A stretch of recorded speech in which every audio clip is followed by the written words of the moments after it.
Hi, my name is Jeff Grantham. Welcome to my shop in Merrimack, New Hampshire. We're here today to do a demonstration on how to turn a lidded box. We're going to be turning a box something like this. I really like these boxes because, I don't know if you can see this okay, but it's a little different form than some other boxes. A lot of times you'll see the more sort of vertical boxes. These have a nice shallow opening. It's really good for jewelry and that sort of thing. It's got a rounded corner in here. I'm going to show you how to do that as well. It's end grain oriented, so you can get a really good carving on here. But that's one of the other reasons that I like this particular shape is there's lots of design opportunities. And we will talk a little bit about embellishments as well, probably more towards the end of the demonstration. Before we get into actually turning the box, there's a couple things to talk about. The first is wood choice and wood dryness. The wood dryness is really one of the keys to a successful box because the lid fit is really important. So when you're turning your blank, this is the blank we're going to be using today, you either want it to be super like bone dry to start with, or you're going to need to rough turn it first and let it dry for a while. I do have an example of that. So this is a curly maple box that I started turning. I rough turned last year, actually April of last year. And so I like to turn, the lid and the base together, and then put them with the hollow ends out, tenons touching each other, and just tape them together and date it. And then just set them aside and let them dry, or put them in your kiln if you've got a kiln to dry them with. Because the wood movement is going to give you fits when you go to fit the lid to the base. So you really want it to move as little as possible. The other aspect to that is when the wood dries, if you turn it in end grain, you're going to have more uniform warping. So a side grain box, because of the grain orientation, it's going to warp more unevenly. So if you turn end grain, the lid and the base are going to warp more evenly all around. You'll have less problems with that lid fit. We're going to turn cherry today. I like cherry a lot for wood lidded boxes. You can also use curly maple, or any kind of maple. Any kind of closed grain wood, I think, is good. You can use open grain too. I've seen some beautiful boxes in ash or oak. I don't turn those as much. All of the exotic woods are great. I mean, Blackwood is a fantastic wood to turn with. It's a little expensive, so I don't get to do much of that. But yeah, so any of those types of woods are good. Make sure. Oh, I'm sorry, African Blackwood. I have some over here. So this is a piece of African Blackwood. It's really super dense here with it. And here's a piece that's rough turned for a finial, but it turns really, really nicely. It's super stable, really close grain. So this is African Blackwood too. This is a teardrop box that I turned at a class with Stephen Kennard, actually.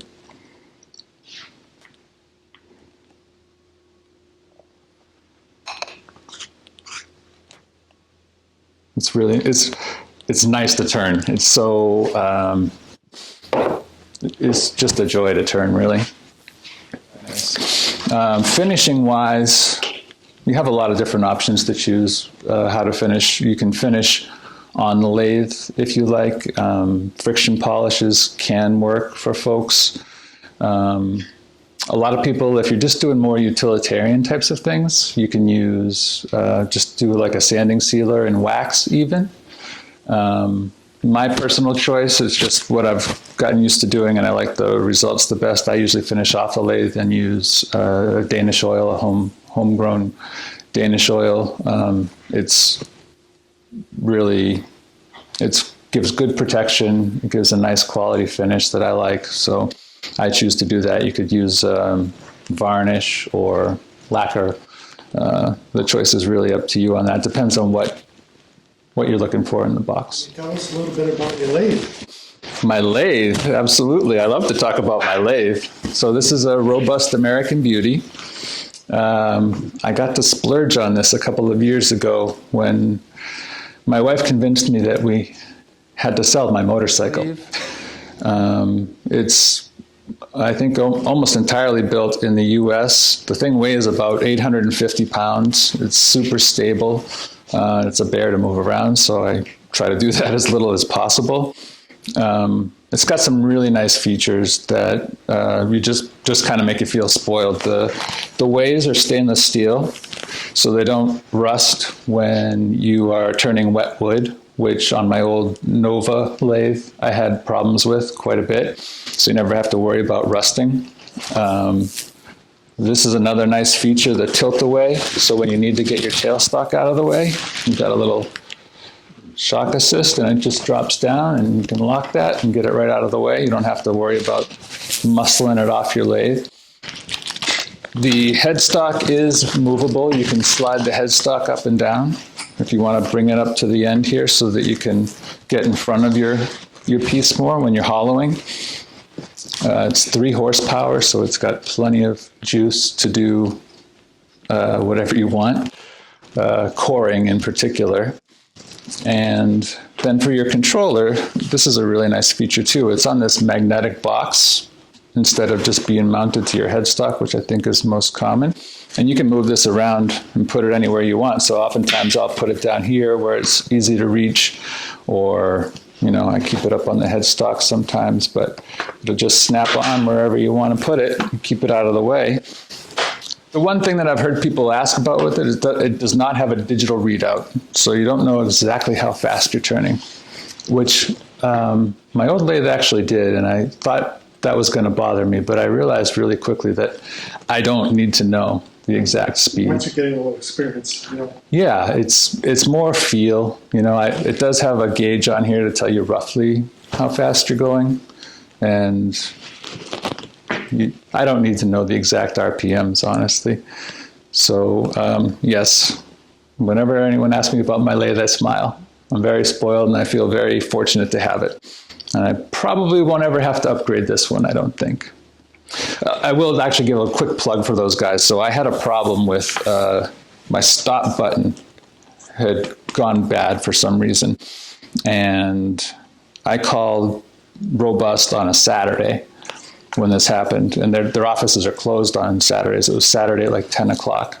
I got a call back from Brent, who's the owner of the company, like 2 hours later.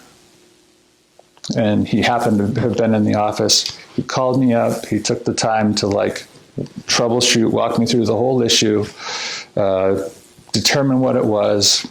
He mailed out the part. I got it 2 days later at no cost. It's all under warranty. And I'm like, did I get the owner to call you back after 2 hours on a day when the office is closed? That's customer service. Really impressive. They're great guys. If you're ever looking to splurge, this is not a bad way to spend your money. All right. Good. All right, good. So with all that said, I think we can get started. The process, I'll talk you through the process really quickly. There's a lot of switching because you've got to be able to hold the base from top and bottom and the lid from top and bottom. So what we're going to do to start with is mount it between centers. We're just going to true it up. And then we're going to turn a tenon on one end so that we can get it into our 4-jaw chuck. Get this in here. Once we get it into the chuck, we'll turn a tenon on the other end so that we can have a way to hold the lid. And then we'll part off. We'll mark out for the split between the lid and the base, and we'll part off the lid. Then we'll work. When you're turning boxes, you do need to think about how you're going to hold things as you go and what's going to work with whatever holding materials you have. So if you only have jaws that expand to a certain size, you need to think about how you're going to incorporate a dovetail or a tenon to be able to hold at that size. So you just have to have a little bit of forethought and planning. Okay, so I'm going to start roughing this out.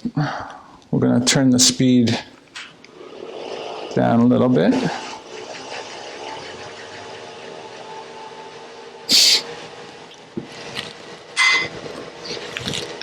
Is that right? Okay.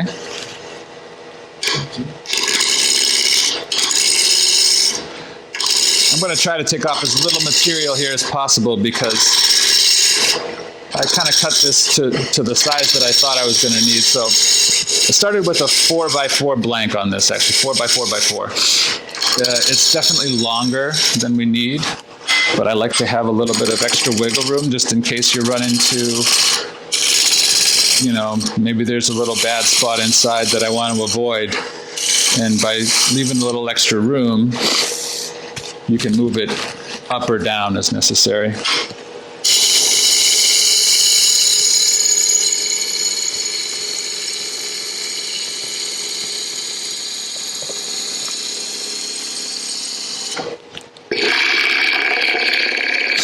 So you can hear the tapping when it's not quite round, when it's not quite true yet. You'll hear it tapping. So that's a technique I like to use. It's easier than having to stop and start all the time.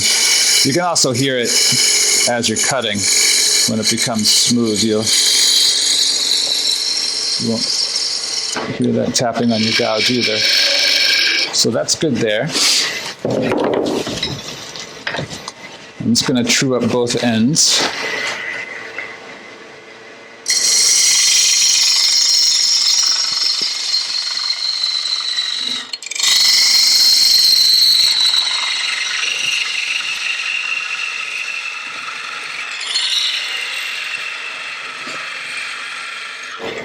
I should have mentioned that what tools I'm using. So for roughing out, I was just using a spindle roughing gouge. Nothing fancy, but because this is end grain, it's the perfect tool for that. And right now I'm just using a parting tool. This is a Doug Thompson parting tool mounted in a Jimmy Clues handle. These are nice because you can just twist lock in and switch out your tools. I can talk more about that at some point if anyone wants to know more about those. The parting tool doesn't leave a great surface, but right now I'm not really too concerned about that. So just getting it through. And I could definitely take off a little more than that.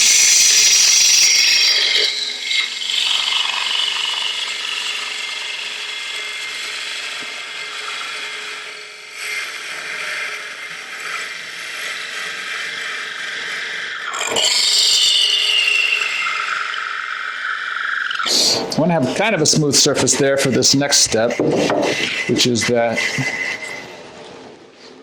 I'm just going to mark the end here for my tenon. So I should have measured this before, actually. Give me 1 second. After you do this enough times, you don't really have to mark for it, but if you're not as familiar, I'll just take my jaws. You want to be pretty close to closed for that to be, perfect grip. And take my calipers here and measure that distance. Then we can transfer that over here. I'm going to come right up here. When you're doing this, you never want to touch the right-hand leg because that's going to kick it up and you're going to lose an eye. So I just come up with the left side here and try to mark, eyeball it first. You start to touch it and you'll see the line developing. And you just want to have it line up with that right leg without touching the right leg. And there we go. Now we know what size we need for that tenon. Now I can switch back over here. We'll remove that material.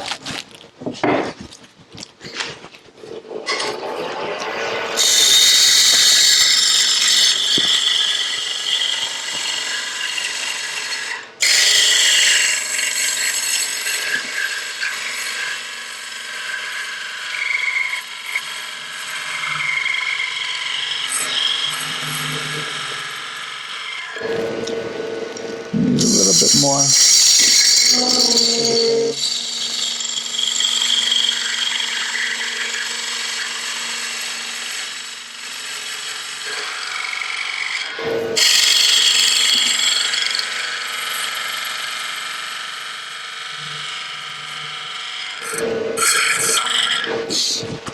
Okay, and because my jaws are dovetail jaws, I need to cut a little dovetail here. Come back in there again. Make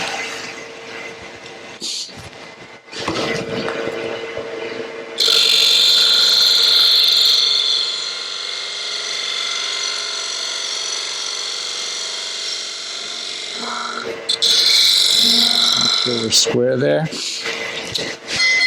I have a little tool I can show you that's really handy for doing your dovetails. If you have an extra old tool laying around, this is one of my, the first set of tools that I got was from Harbor Freight with my first little Harbor Freight lathe.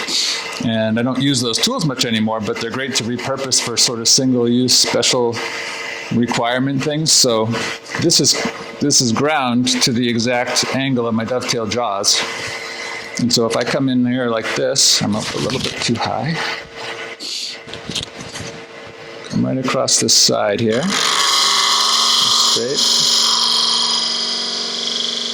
You can see I'm already there. But that will give you your perfect dovetail every time. You don't have to worry about having the angle just right. So now that we have our dovetail done, that's really all we need to do to get it into the chuck jaws. So we're going to remove this.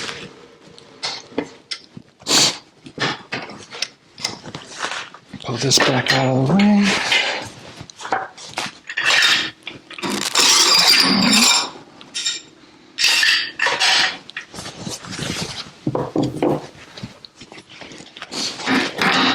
It's a little Vic Mark 100 jaws. They're good size for doing this type of thing.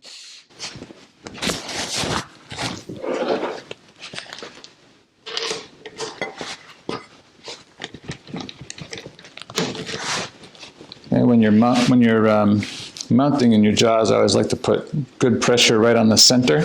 Make sure that it's going to get seated properly. Crank it down. A few good times.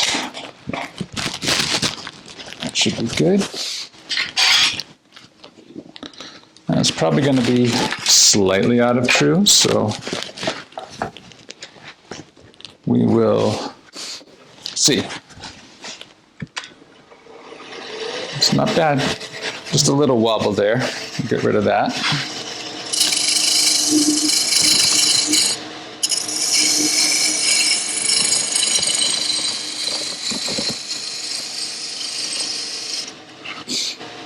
That's good. Okay, now we're going to clean up the top.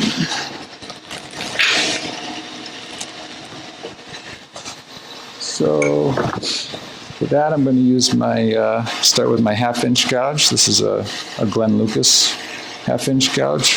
It's a bowl gouge. I love it. I've gotten really used to using this one, and I like it a lot. There's a little vibration there because I don't have the tailstock up.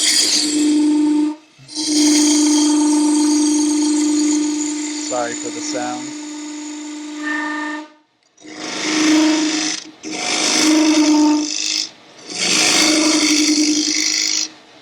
Trying to make it less unpleasant.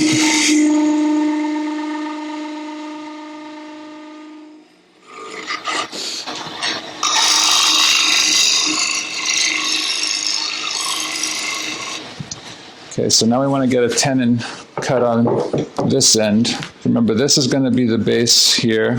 This is going to be the top. So we're going to turn a tenon on the top as well. Since I have the rest right there, I'll go ahead and mark that again.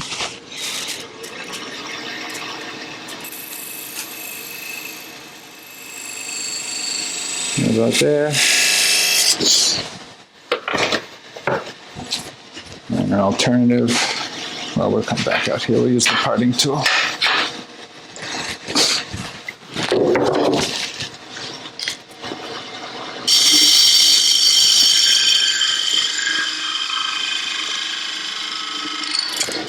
little bit too big of a bite there.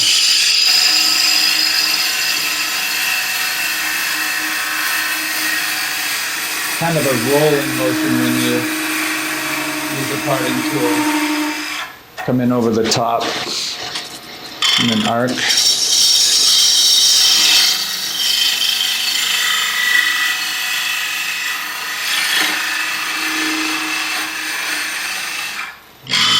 Bumpy ride there for some reason.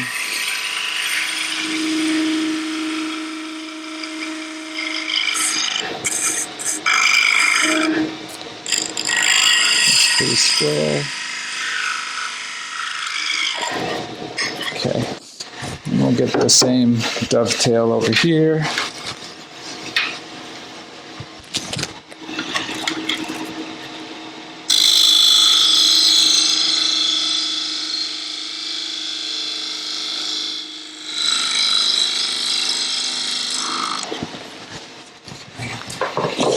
So now we got a dovetail on the lid side. We can get ready to get that off because now we've got a way to hold it. So the base is going to be 1 3/8 inches tall. So that's just the size that I've gotten accustomed turning these to. You can use whatever dimensions you like, but I find that that works pretty well. I'm going to mark that off. So now we're going to cut on the top side of that for our part. I'm going to bring the tail stock back up here for a little extra support. As we part it, you don't need to be holding it too much, but just enough to catch it as I part. So for parting, we want to try to keep this grain alignment as close as possible. That's one of the nice features of these types of lidded boxes, is that you see the grain alignment from lid to base. So you want to take off as little material as possible here. So typically a thin kerf parting tool is what you want to use. I've gotten really fond of this Robert Sorby thin kerf parting tool. It's actually got a little, can you see that? Yep. Flute on the top, and it gives you a pretty clean cut. If you don't have one of these, it's really not a big deal at all. You can always use just a regular old thin kerf parting tool. These work just fine as well. But just something that's thin so that you take off as little material as possible. You usually grind the shape on that originally. You've got a long flat, two different angles there. No, this is the way it came. Yep. When you sharpen it, you just grind this little part right here. You don't touch this top flute part. And so I'm not sure why they developed it with that shape, but it works maybe just so that you have plenty of flute to work with before it runs out. Okay. This is a deep part because this is like 4 inches this year. So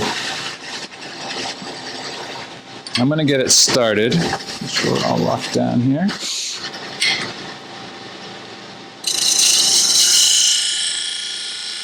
And because it's a deep part, and because I'm using a thin kerf, I can afford to take just a little extra bite right there.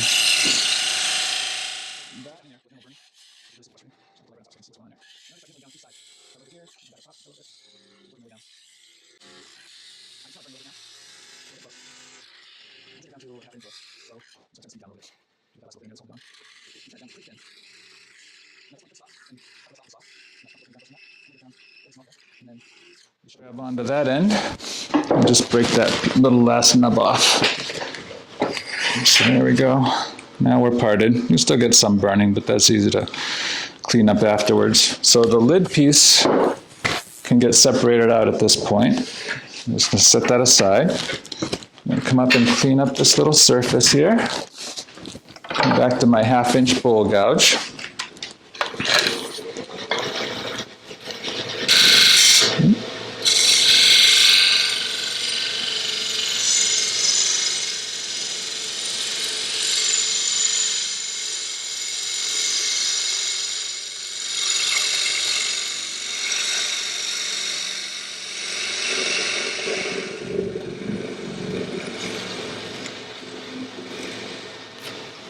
just going to cut a little starter hole right there for my drill bit.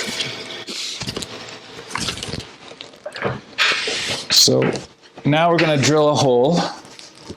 It's going to be for the wormwood screw when we turn it around. This serves two purposes. A is the wormwood screw, so we have a way to mount it when we're going in reverse. Oh, I don't know if that's a little bit of checking in there. It looks like it is. It's in the interior. Hopefully that'll turn out as we're going.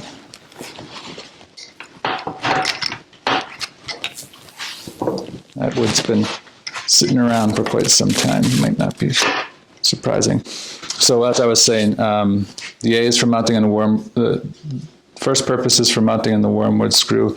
The other is at the same time we're going to drill the final depth of the inside. So that's going to be our mark to know how deep to hollow it. So what I've got here is a 5/16 drill bit. That's the size that I need for my wormwood screw. And I've taken a piece of black tape and just measured off 1 inch. So I know exactly when to stop. One of the other nice things about the robust lathe too is that it actually has a graduated quill, so I can just read how deep I am here on the quill. But if you don't have that, just use the tape trick. It works really well. Get it lined up parallel. And turn our speed down to 400-ish.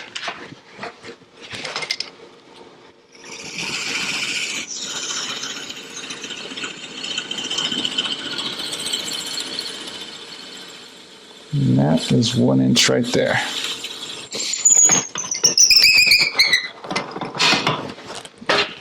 Okay. So, now we got that done. I think we can move the tailstock completely out of the way. We shouldn't need it again. So because my wormwood screw is longer than 1 inch, I've taken a few pieces of hardboard and just cut them out and drilled a hole through them, and they're spacers is all they are really. So that the wormwood screw doesn't go too deep, doesn't bottom out on me. So I'll make sure we get this mounted in here correctly.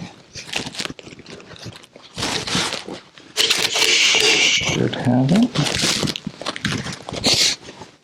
Okay. Now we're going to turn the speed down. You can screw this on by hand if you're more comfortable doing that. Or if you feel like being a daredevil, you can just turn it on and get it started. And there we go. Just lock that, tighten her down a little bit. Huh. Why is that not tightening down? I've never had that happen to me before. That's really odd. Hole not deep enough, or? No, it definitely is.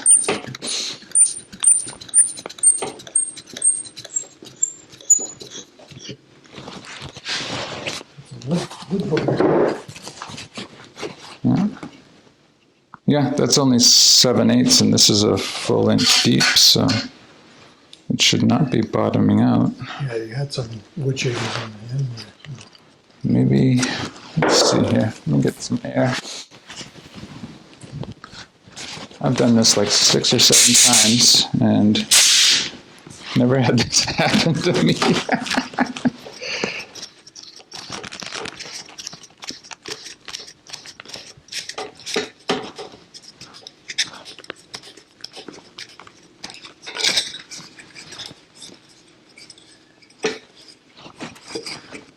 Let's see here, just get everything cleaned out.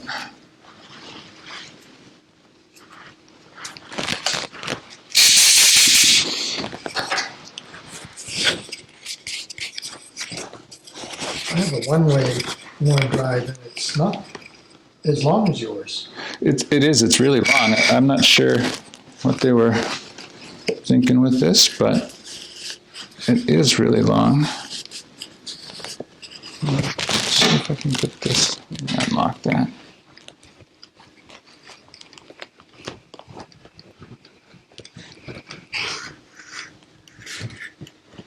It's good and snug. Back on there.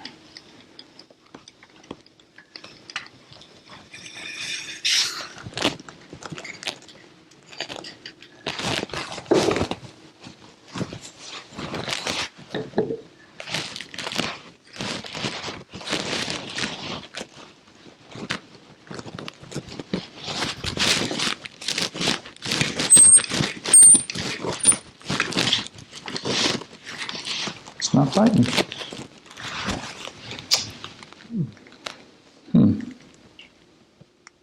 Can you turn it like that? Well, what I could do is probably mount it in a different set of jaws that could hold that. Or turn a tenon on that side. I could turn a recess that I could. Yeah. Yeah, why don't we do that? Silly, sorry. Okay. Stuff happens. This is the truth of the matter, right? You got to be able to get creative and find another solution. That's it. All right, well, here we go. This is life. All right, so we're going to remount this.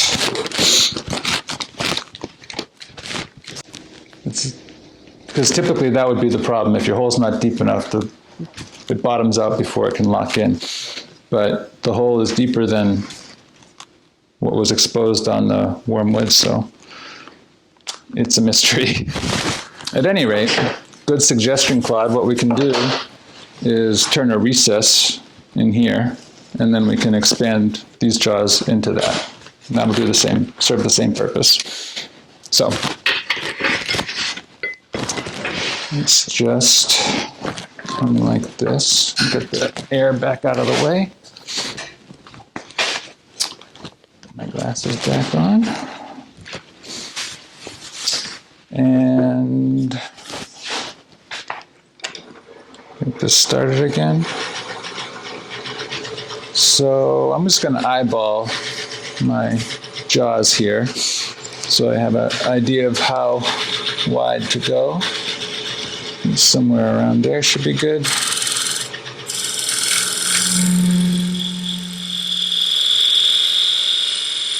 Need more speed.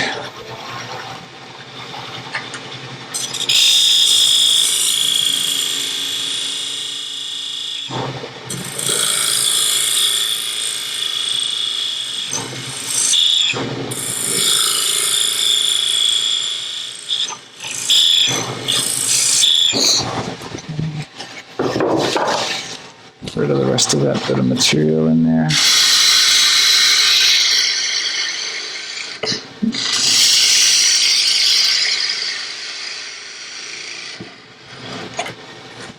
Okay, and we just need a dovetail here for the jaws to expand into. I could cut that with a detail gouge, but I do have this tool that is specially made for cutting those.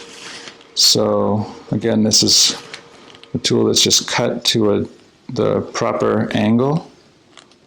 So this edge here rides down along the wall, and then this edge here hits the bottom, and it's going to give you the perfect shape for a dovetail. So this one is designed to sit right at center, so I need to raise my rest up a little bit. Maybe back away far enough.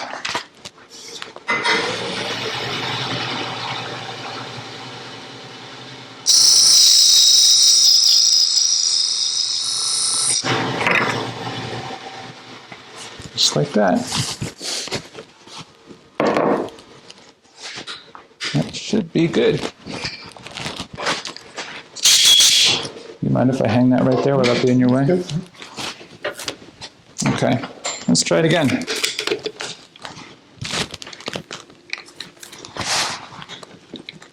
Hey, look at that.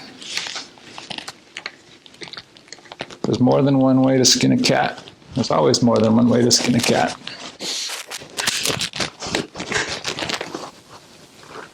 I can't tell you how many times, probably more often than not, something goes wrong in the process of my turning, and it turns out to be a design opportunity. I need to clean my glasses off a little bit, but sometimes it really works out for the best. You know, you got to learn to be flexible and roll with what is presented to you. Okay, so now that we've got it mounted, this is the bottom. So we're going to do some initial shaping of the outside of the box here. We're going to clean up this bottom, and then we're going to turn a dovetail that we can grab onto when we flip, and go ahead and finish the bottom, have it all done. So I'm going to start on this bottom section here. Can you show us on a finished piece what you're talking about? Yes. So this is what we're working on right now. And so we want to have, this is what we're going to grab onto when we flip this piece over. That's how we'll mount it to hollow. And then you've got this nice base here that's tapered in just ever so slightly so it sits on the outside edge. And then I think it's always nice to do some sort of treatment of the bottom just so that it looks professional and finished. It also gives you a nice circle where you can put your name if you'd like to do that. So yeah, that's what we're working on.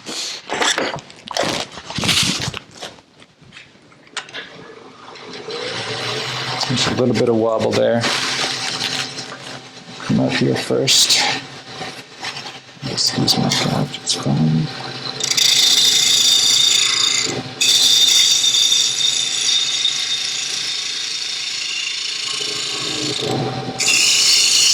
Since I'm already here, I'm just going to go ahead and do the rough shaping of the outside wall. Again, we want to have a slight taper coming up that wall. It's going to lead to a lip that the lid sits on top of. And these two beads right here are easier turned from this end. So that's what I'm trying to get some of the shaping done enough so that I can create those two beads while I have it mounted in this direction. So I'm going to switch to my smaller 3/8 gouge here.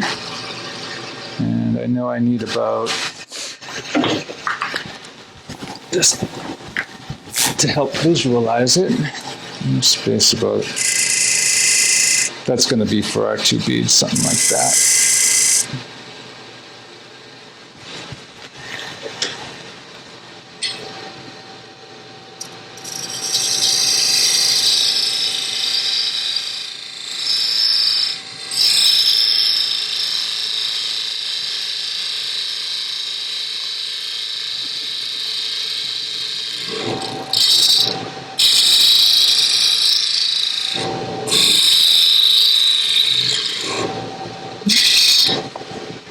Okay.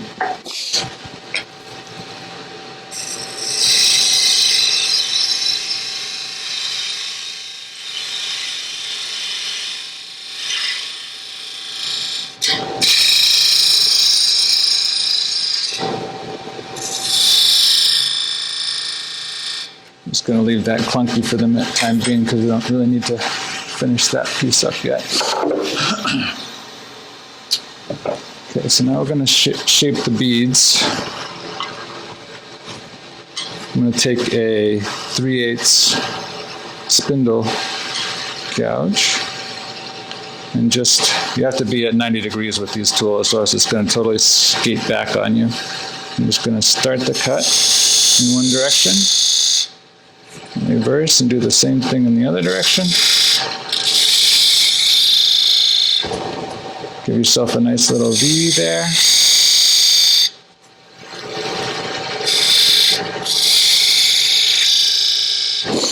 And you just need to shape these.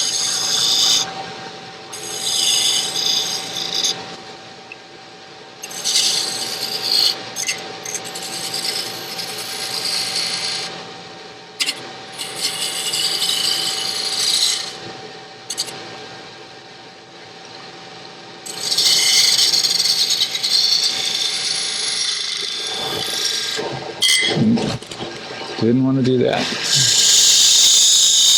It's okay. We still have enough material to clean that up, hopefully.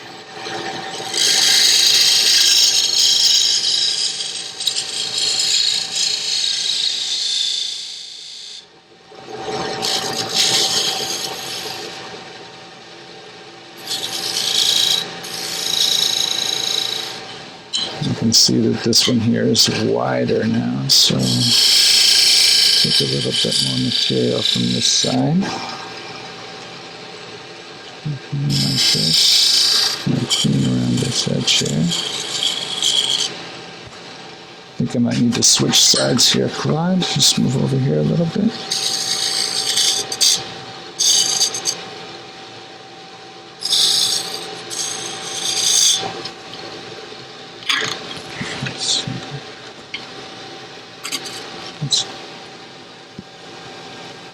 These aren't too bad. I think I got a little extra nub right there.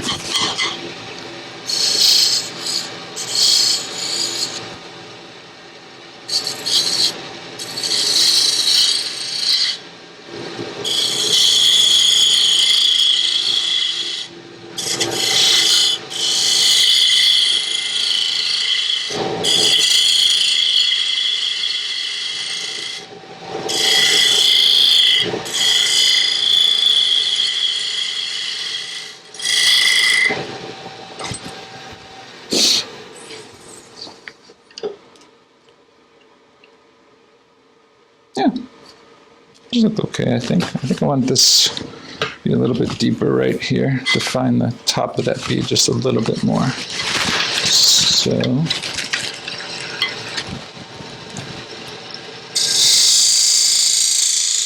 yeah, that's better. Just clean that up right there.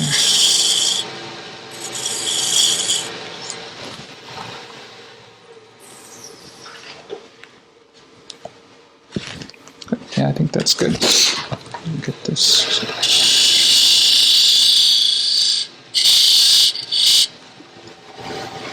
So those are pretty clean. Don't have much tear out on them.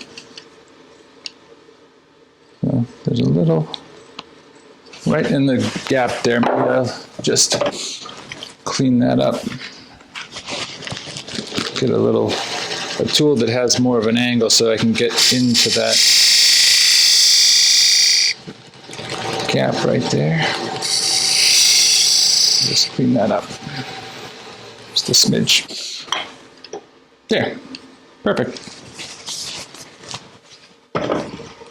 Okay, now we can turn our attention to the bottom.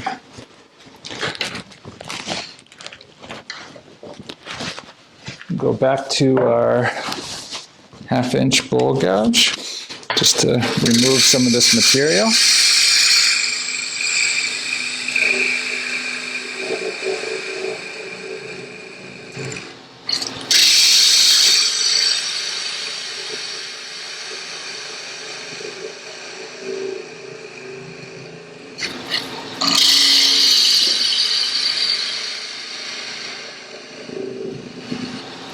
Do one little cleanup cut along here. Don't want to cut into my bead if I can avoid it.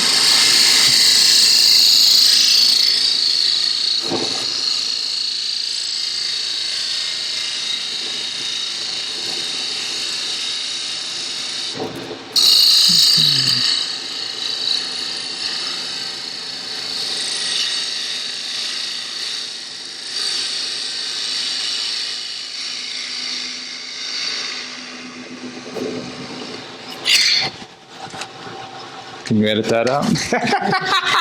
You probably can. Clumsy, clumsy, clumsy. Well, maybe you can explain what happened. I wasn't paying attention and I just lifted my tool off and it was too close and it caught. I was going to pull my tool away. On an edge. I caught the edge. Yep. Not the tool edge, this corner. Yep. Caught. You saw it better than me. So I was literally getting ready to pull the tool away and I was being too lazy or something. And let's see if we can see. It looks like maybe it was right there that it caught.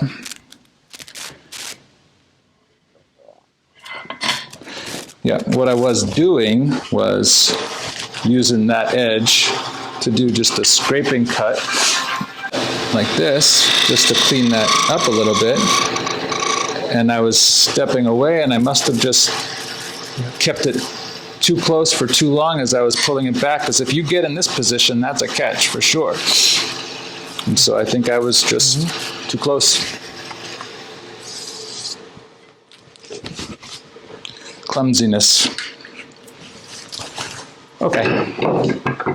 So fortunately, that's going to get turned out anyway. So it won't impact us. No harm done. No harm done. Yeah. This is an interesting ride today. I'm going to mark out here about where we want the base to be. We're going to remove this material in here. So I'm going to step up here and use my parting tool to make the entry cut for that.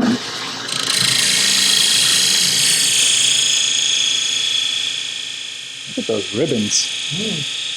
Oh, I wish I could do that. Yeah, right. Beautiful.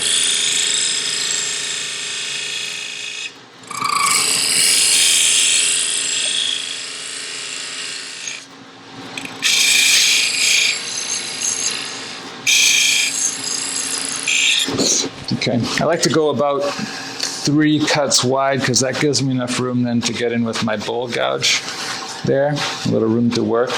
And you also need enough room in here for your jaws to seat, because we're going to be cutting that dovetail right here, and the jaws need to be able to seat flat up against the bottom there. So we're going to go back to our dovetail tool to cut. I'm going to make that just a smidge deeper, I think, actually. It's surprising how little depth you actually need for holding. But that said, we want to make sure we've got a good grip. Since today seems to be one of those days, make sure we're as flat as possible going across there. Okay. Raise the rest up again just a little bit and back her off.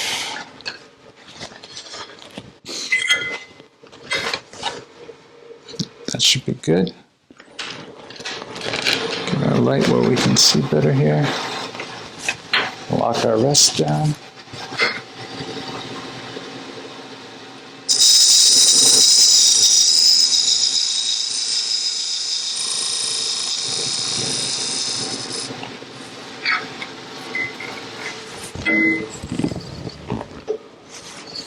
That's good.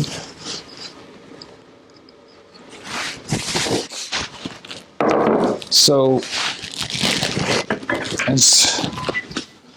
what I like to do on these is just soften that edge a little bit so it doesn't really look like a deliberate dovetail that you mounted it into. So I just take this is a tool that Stephen Kennard introduced me to. It's just a small skew. It's Ashley Isles makes them actually, but it's really handy for doing some of these sorts of things. We're just gonna soften that edge up just a little bit. Actually, before we do that, let me take my 3/8 bowl gouge, because we want to make sure this outer edge is where the bowl sits, the box sits. So too high.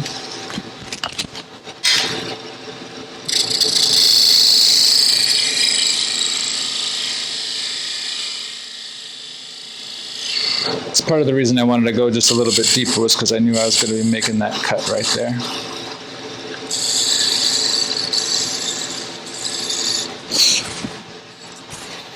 And then we can take this little tool, just soften that up a little bit.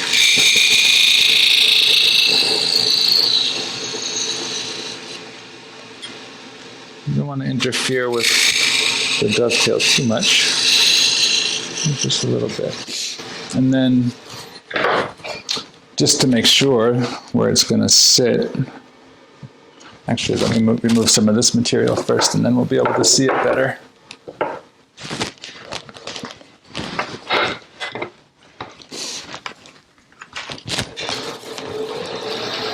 So to leave that little ring, like I showed you on my other box, I'm going to remove about half of this material.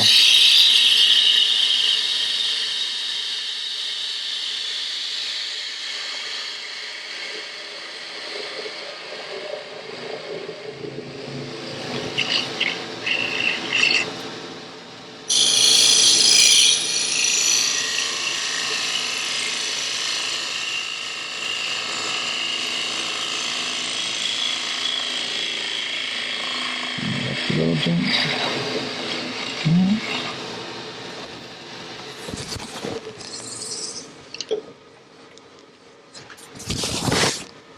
Probably use just a little bit more cleaning up. But what I was going to say was, now that that's out of the way, you can always hold a straight edge up here so that you can see, make sure it's just the outer edges that are touching, which is the case now.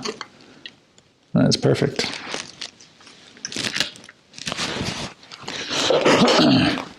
I'm just gonna, I think that's a remnant of that little accident. So we're gonna have to go just a little bit more there. I just do a little bit of little scraping cut along here.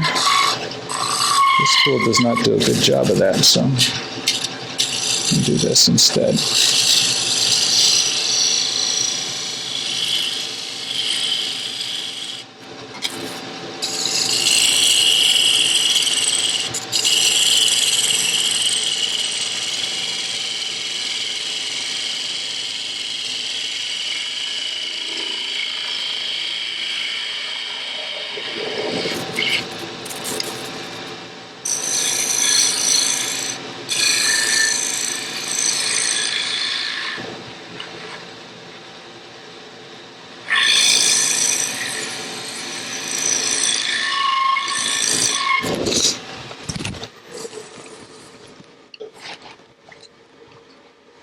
I think most of that would probably sand out okay.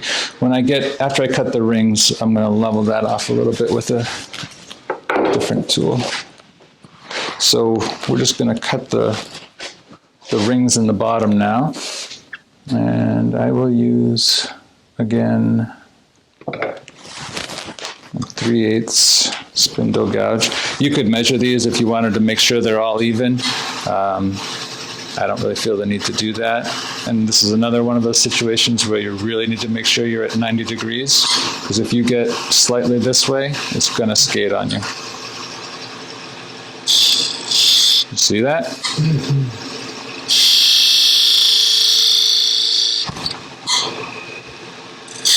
Jesus.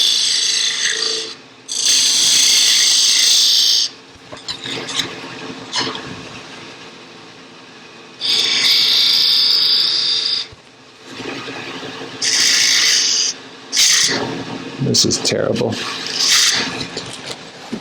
Well, Try something else.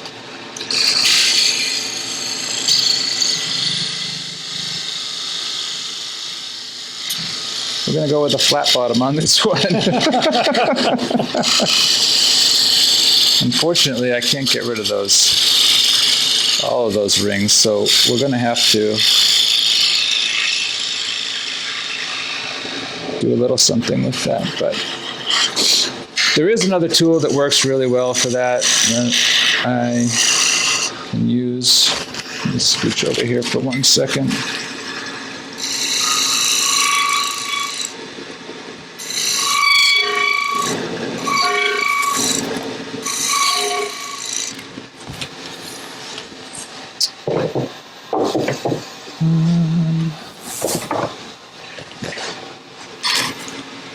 Just going to use a skew as a scraper here to clean up the surface a little bit.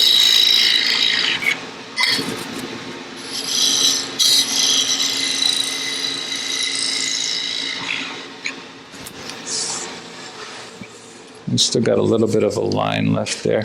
I don't want to go much deeper than what I am here, because then it'll affect how deep you can go on the inside. Okay, so we've removed that little bulk of material. I think in retrospect, what I was using was my regular 3/8 spindle gouge. It doesn't have a very steep angle here.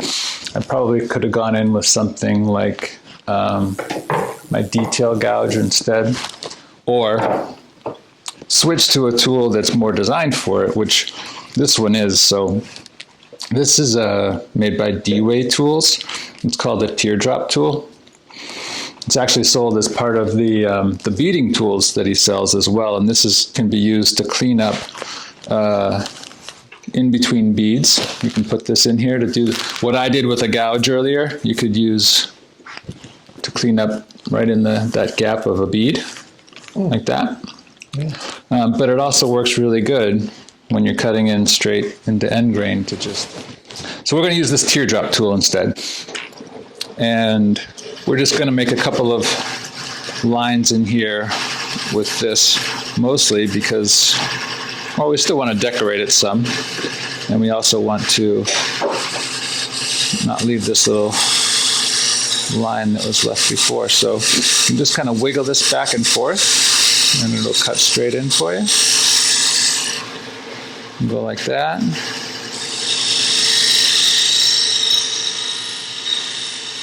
Like that. Try to get them close to the same depth, and then we'll make one more out here.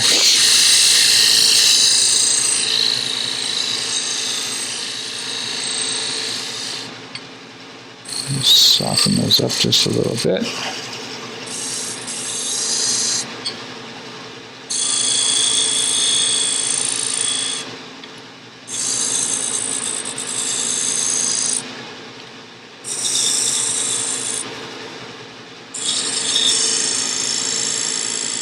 Just rolling the tool over.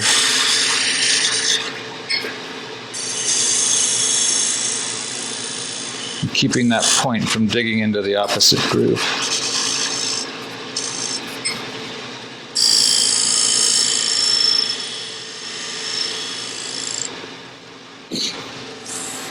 And I think we can probably just clean up this surface a little more. You can use a scraper. I find that oftentimes a skew works fantastically as a scraper. So I'm just going to use this. Just come across this top just a little bit more.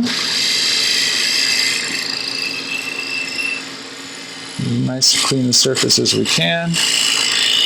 And we have to sand as little as possible. Not one of my favorite things to do.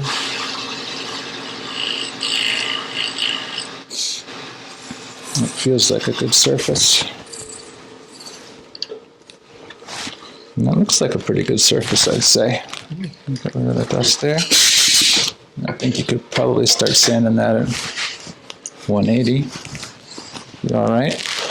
In the interest of time, I wasn't planning on sanding and finishing stuff today, so I can show you really quick, like how I sand for small stuff like this, where you can't really use a tool.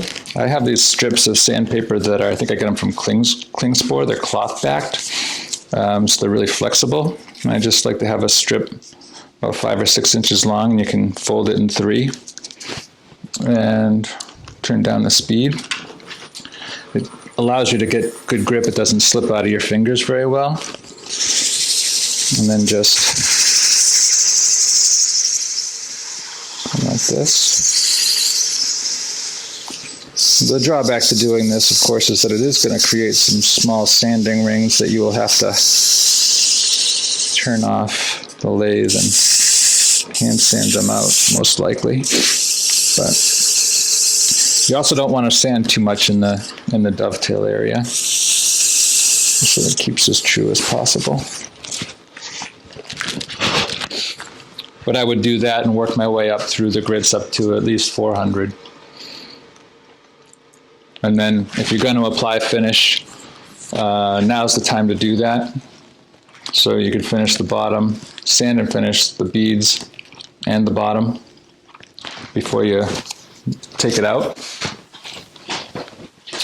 So Now we're ready to flip it over. We're going to mount this in reverse. Expand it into there.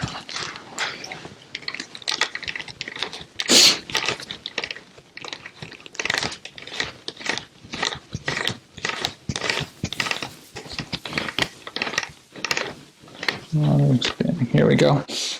Okay, same thing, keep pressure on the center as you lock it in there.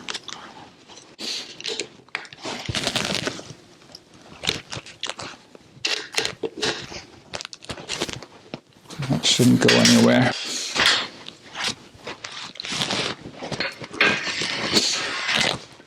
So, now we're going to finish up the outside profile and then hollow this.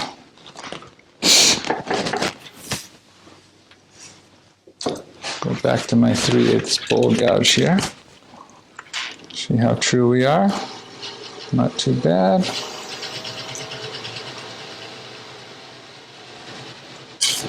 There's more material right here than we need. Let's start by taking some of this out.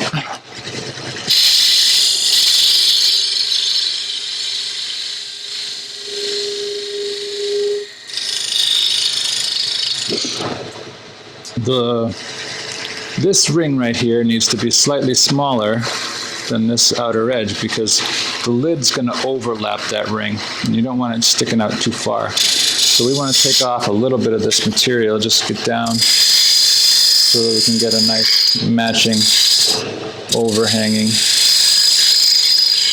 type of look on the finished box.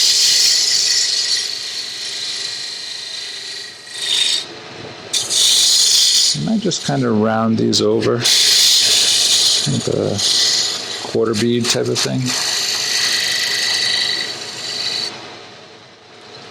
I think that looks pretty good. We're going to do another pass down the wall. See if we can get that. My rest is a little too low. I moved it down before. I think that's better, hopefully.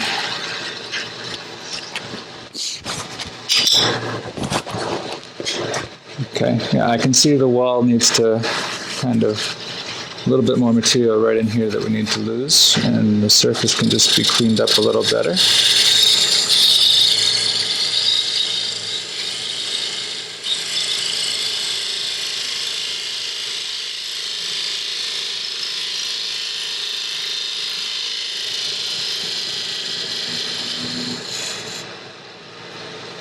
That's pretty good.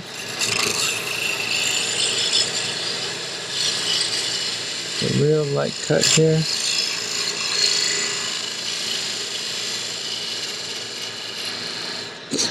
Now this is just a little bit too wide again.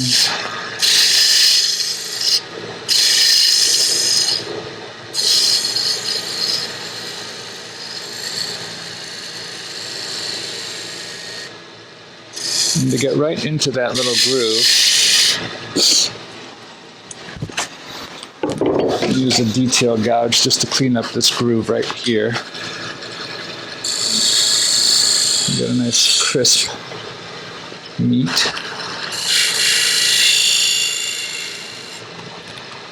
Like that. Round this just a little bit more. That's going to be pretty good.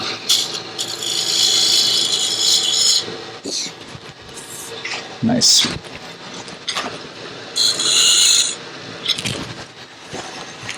Okay, so that's probably a finished surface right there for us, just to sand. And now we can turn our attention to hollowing. So for hollowing, sorry, I brushed that right at you. Draw another line here. We're going to come down somewhere around there. The wall at the very top, right below this lip, is going to be pretty thin. But as it goes down, I'm going to go straight down the wall, so the wall will get thicker as you go down. The key things here are to make sure that these are parallel when you cut them, and we'll use calipers to measure that. But first off, we just need to get rid of a bunch of material. So I'm going to switch back to my... You lost me a little bit on the parallel. Oh, yeah, so I'll show you an example. You want these walls to be straight, because when you've got your tenon to go in, if they're not straight, it might be too snug or too loose in part of the fit. So you're just looking to have this be completely perpendicular to the bottom. We'll use the calipers to check that as we go. But for starters, we just need to get material out. I'm going to come right over in here. And because this is end grain, we're going to hollow from inside out. The opposite of what you would do for a side grain bowl.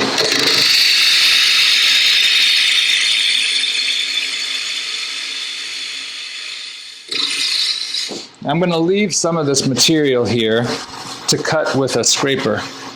I have a box scraper that I can show you that really works quite well.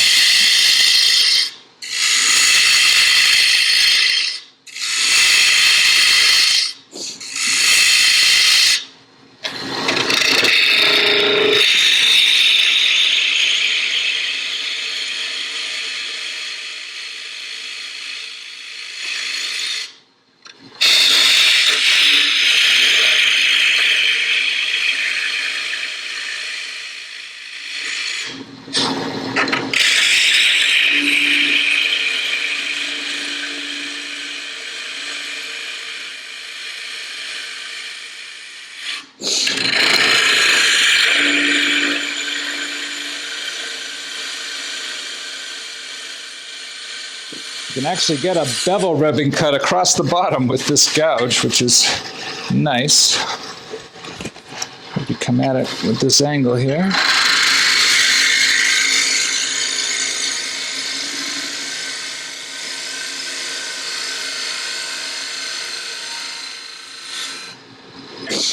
Almost there.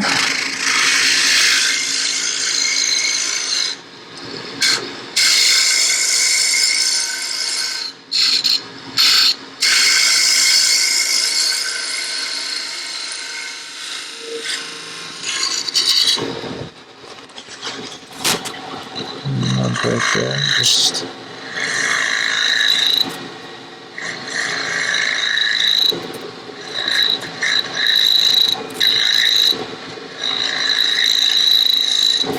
those little nubs in the bottom can be real aggravating sometimes, but it's nothing a scraper can't take care of. Let's just take a look at that surface.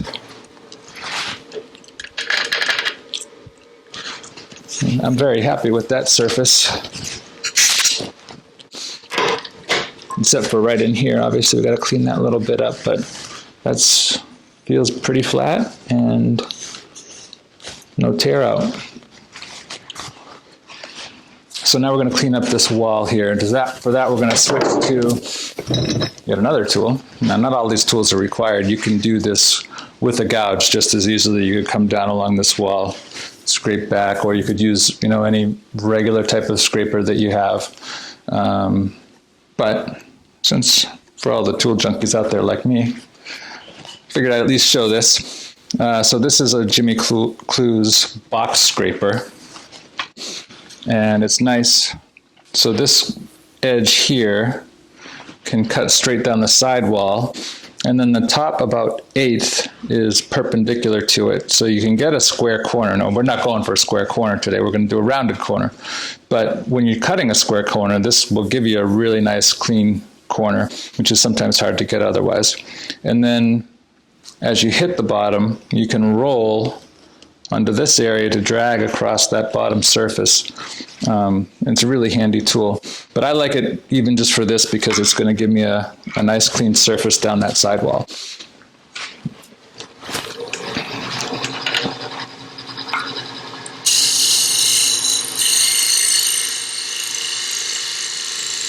I'm going to leave material, that bottom little quadrant right there, to be able to round it.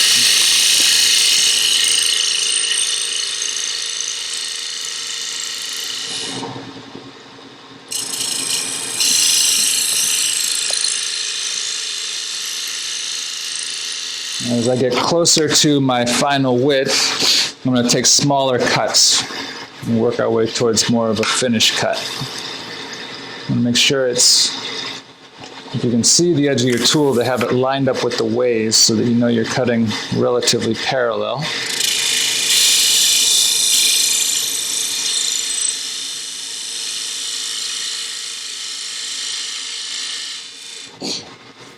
So while we've got that extra material there, now's a good time to check what I was talking about to see how we are. Okay, it's thicker as we get down towards the bottom, so we need to remove a little more material down lower. So what I'll try to do is get that squared away first and then make a finish cut all the way down the edge.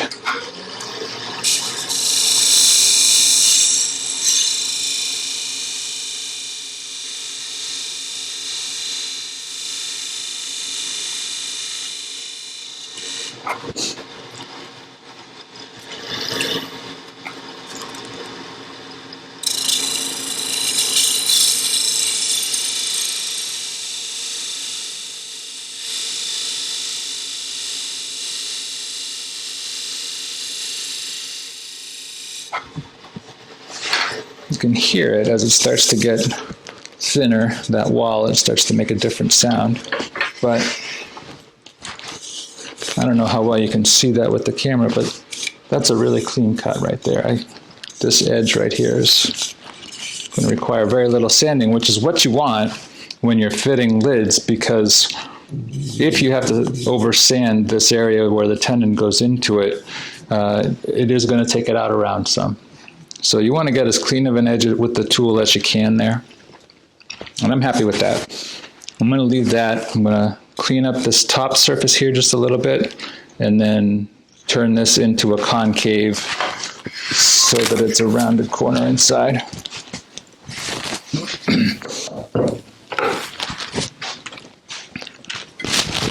Just take a look closer here.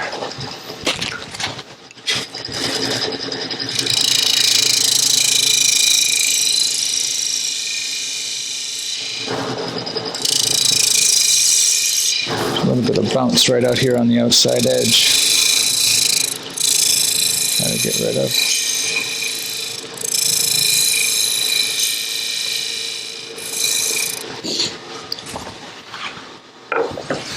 Okay, and we're going to make a little chamfer right here so that as you're setting the lid into the base, kind of eases it in. And take this Ashley Isles tool again. Just a very delicate chamfer. It doesn't have to be very much, but it just helps that lid to seat itself as you're coming in. For the corner, I'm going to use a little carbide. This is an easy wood tool. I don't use the carbide tools too often, but for this particular purpose, it works really well. It's about the shape of the arc that I want down there. And because it's end grain, it cuts it pretty smoothly. This tool works right on center, so we're just going to start digging in here. I'm going to get a little closer. It does not like to reach over the rest very far.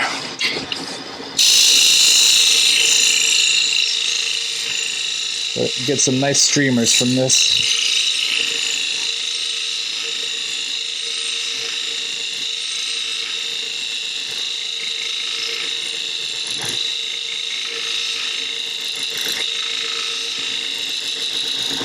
And really, now all you're looking for is to just blend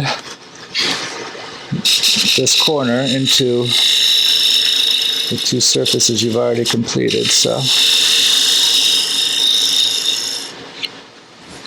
it's good there, I think. Blow that out. A little more material out from this side here.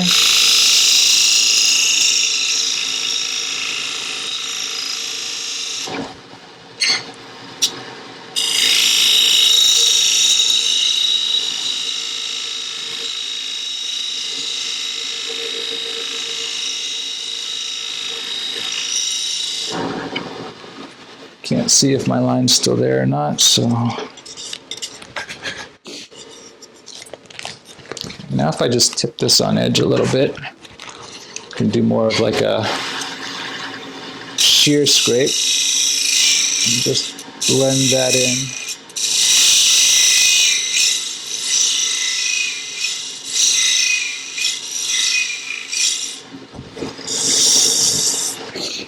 Feels pretty good.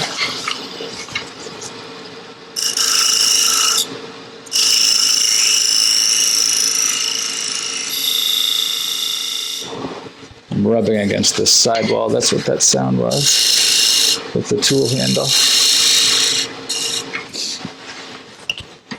Let's just see how that looks.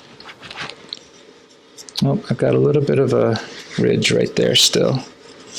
Just got to get rid of that.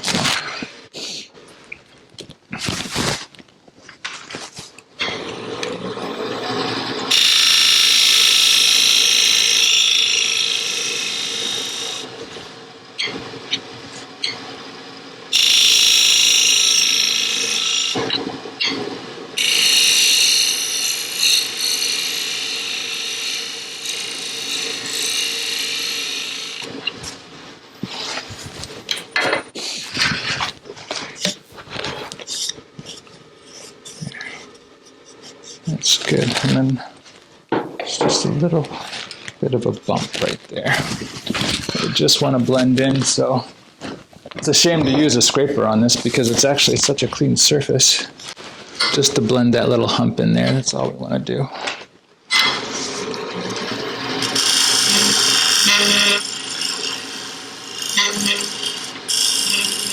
Avoid poking a hole in anywhere.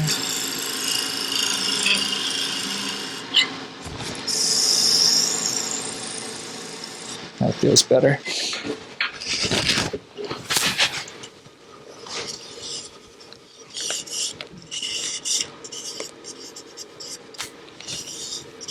That little spot right there is just going to get one more slight cleanup.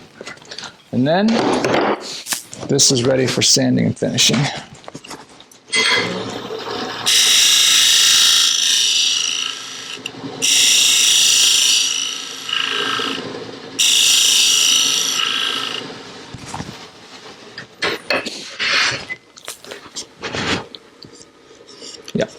I think that's, oh, I forgot about the middle spot. I'm gonna get that too.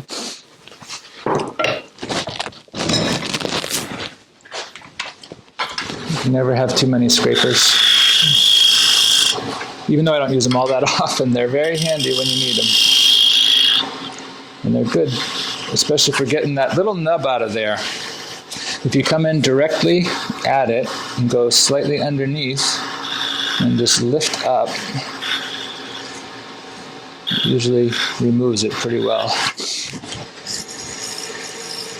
That's very sandable now, so I think that's good. I can hear that the bottom's getting kind of thin because we lost that little bit of material. So we're going to leave that just like it is. I think we're taking a little longer than we had intended here. Apologies. So, with that done, we can move over to the lid. Typically, you would finish that piece before taking it out. Well, I don't because I usually use Danish oil, so I will sand it. And oftentimes I'll use a sanding sealer. I'll sand to like 220 and then seal it with a thinned out shellac, which seals the wood, but then it gets sanded back at 320 and 400 so that really all it's doing, it's not preventing the finish from soaking in, it's just encouraging it to soak in more evenly, really. And it winds up requiring a few less coats of finish that way than if you didn't do it. So I'll hit it with sanding sealer while it's still on the lathe, but then I take it off. I finish the sanding and then take it off and do the actual finishing off the lathe.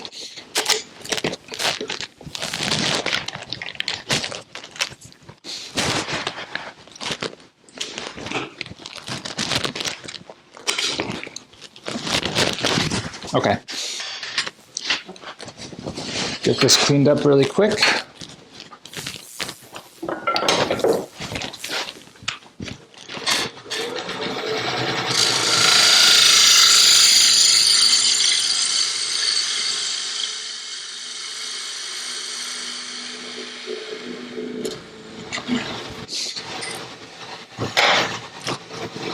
Fill up this outside edge.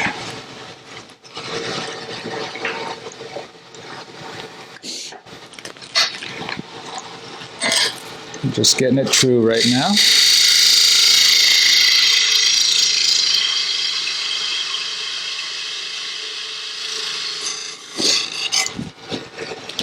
Okay, now that we've got that, it's time to fit the lid. So to do that, what I do is take my calipers and get a measurement that's ever so slightly wider than the opening. So they just don't quite go in, but almost. And we're just going to take that measurement and transfer it onto the bottom here for our tenon.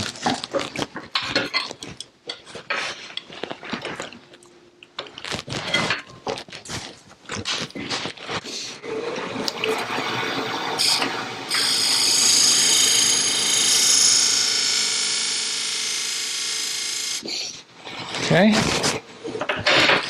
And then come in over here, and we're going to cut a tenon about, we're not going to start very wide out here, maybe something like that, because this lid is going to get undercut, so the tenon will actually be wider than that once we get down in there. So this little bit is what we need to remove. So I'm going to take, gouge the bulk, remove the bulk of the material.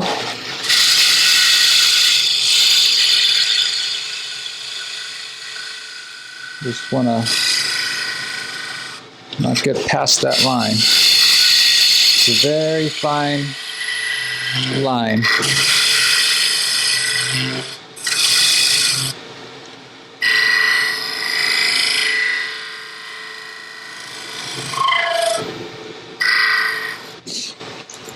Okay. For cutting the tenon itself, I like to use a skew.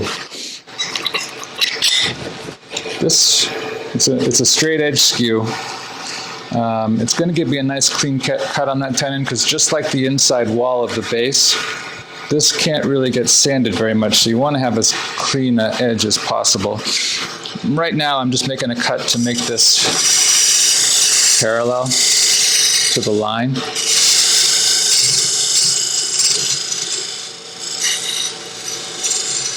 And then before I go any further, get a little bit more material out there. Before I go any further, I just like to double check and make sure that I have my measurement right and that the lid doesn't fit on yet. That's what you want. You don't want it to fit on at this point, but it's close. I can feel it. Kind of wobbles around on there. So now what I'm going to do is take a little nibble off this top part of the tenon, just like 1/16 of an inch or so. And I'm going to start sneaking up on the fit of this lid until I can slide it onto the tenon. The reason I'm doing just this little bit is that if for some reason I overcut and I make that tenon smaller than I want and it's too loose of a fit, I still have enough material that I can make it work. Which on a day like today seems to be going. Seems like a smart idea.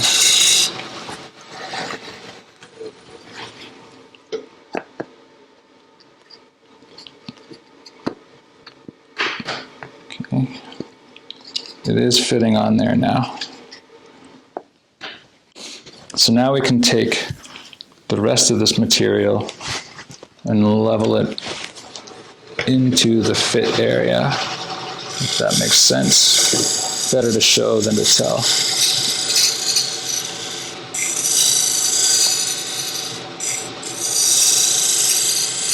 It felt just a little loose there, so I'm going to leave this just a little bit thicker just to see.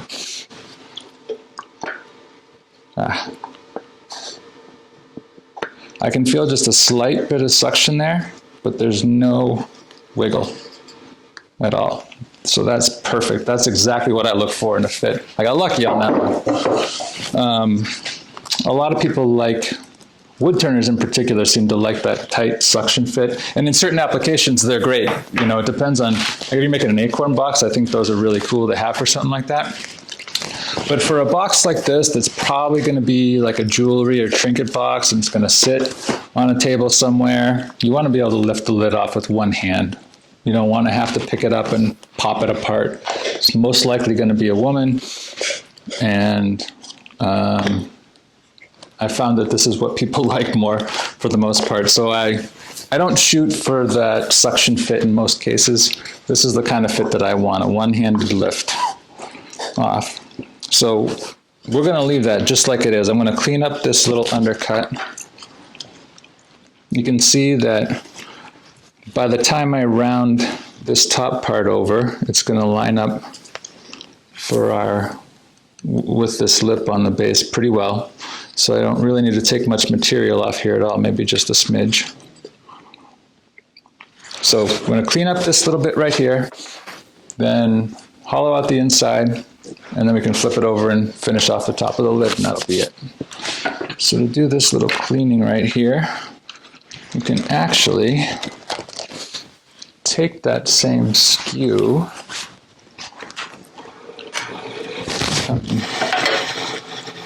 so it's just a little low, right down along here.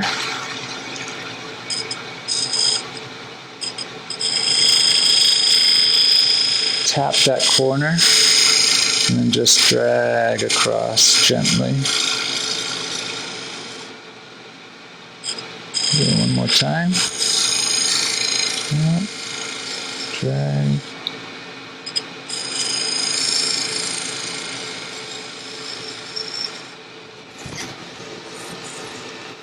I think that's probably going to be a pretty good surface.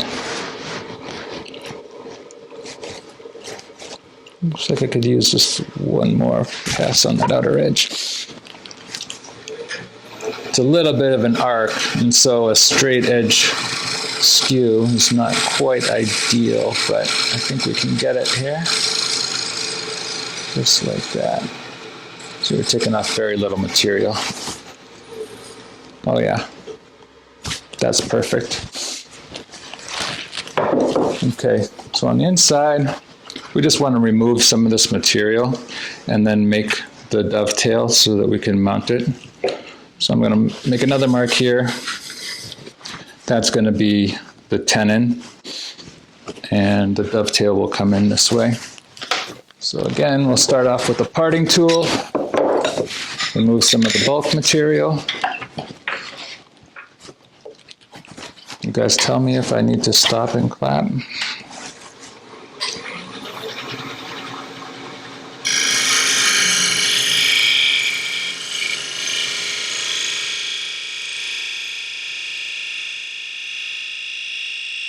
So something that you need to be conscious of when you're doing this part is that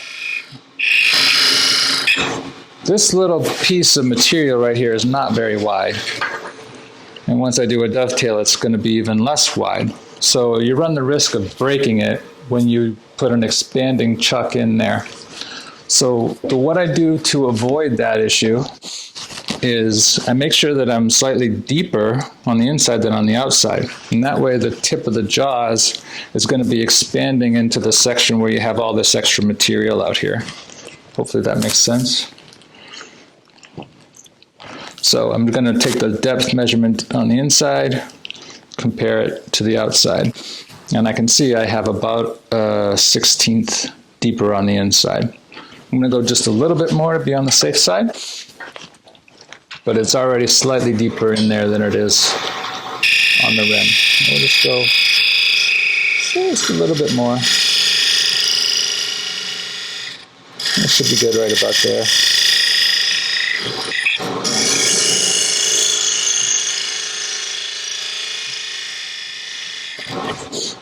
Okay, now we're going to cut the dovetail.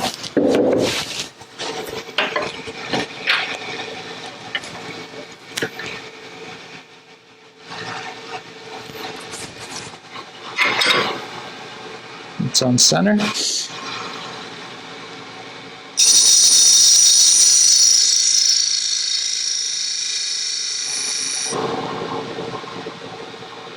Sometimes I'll just drag across that edge just a little bit.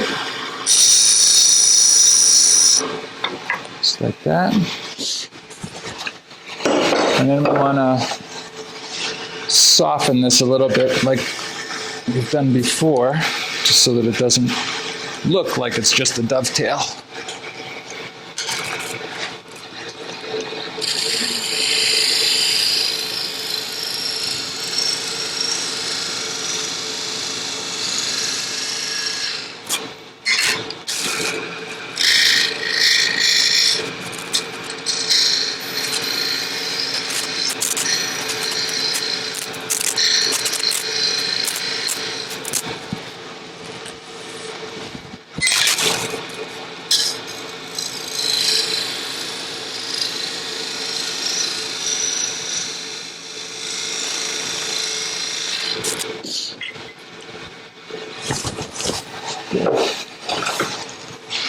This tenon is going to get a chamfer, just like we did for the opening of the base. I find that, for me at least, I'm going to clean up that little edge right there. I can see there's some fuzzies there.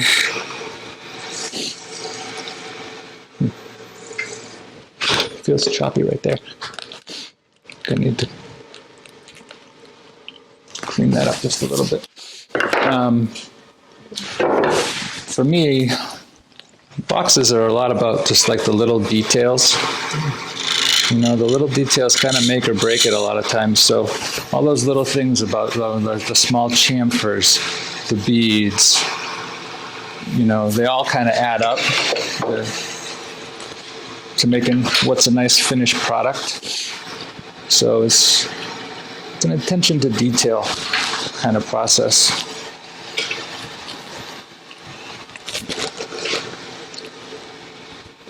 So now we're going to start taking material out of here. I know that the lid is going to be about 3/4 or a little bit more inch tall. So on this inside, I want to hollow so that the lid isn't too clunky. I think about 5/8 of an inch is going to be about the right depth. So we're going to get some of this out of here, and we'll check a measurement and see.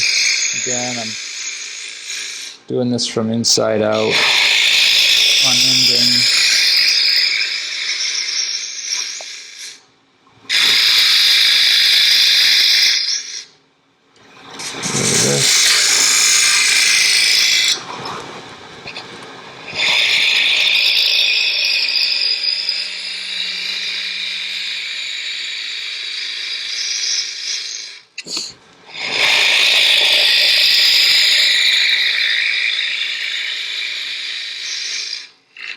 As much as possible, you want to have the interior, the underside profile match what the top profile is going to be. It doesn't have to be exact,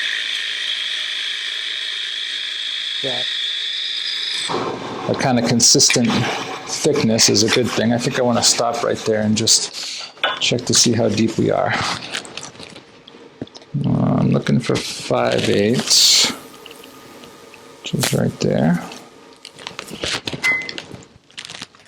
Oh, that's almost 5/8. I think a little scraping in there is probably gonna even it out and be what I want. I'm gonna make another pass or two down here and then just clean it up a little with the scraper, and that'll be good.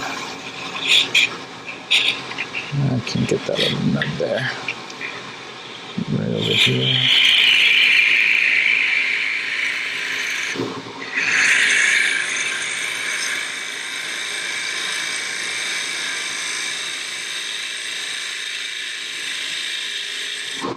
I'm going to break the rules and go the other direction here. That's the skating that I seem to have so much trouble with today.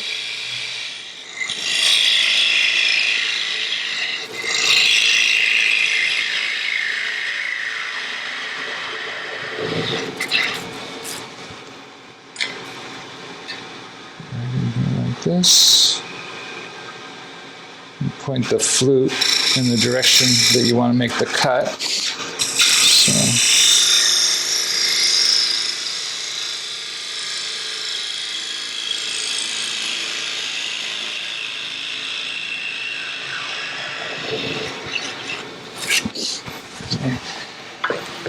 And take that round nose scraper. That'll make a nice little arc here for us.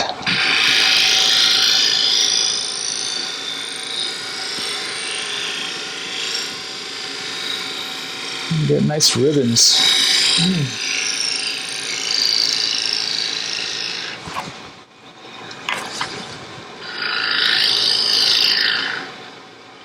It's a negative rake scraper? Yes, it is a negative rake scraper. I got this one from Doug Thompson Tools.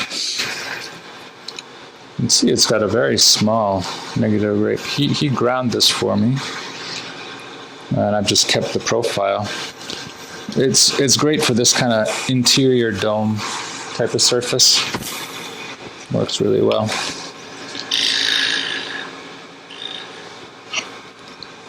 I'm just going to clean up that little spot right there.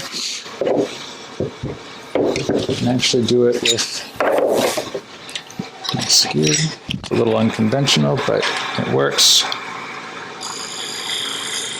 Use that as a scraper again. Just blend it in there.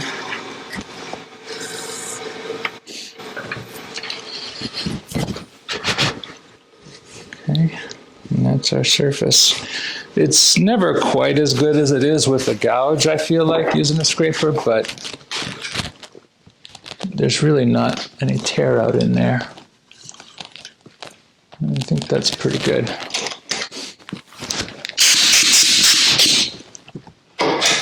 So this is ready to be sanded.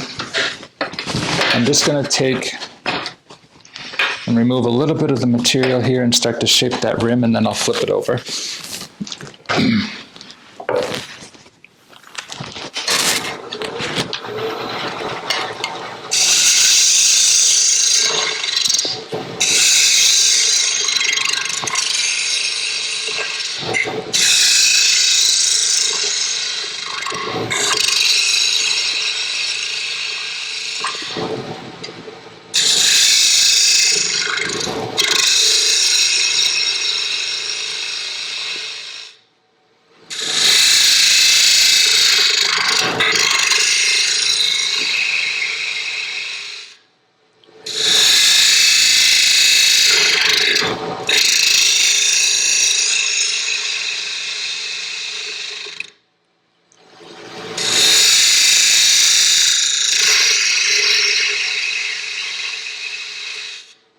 Start the cut at 90 degrees, get it going, and then we'll rotate.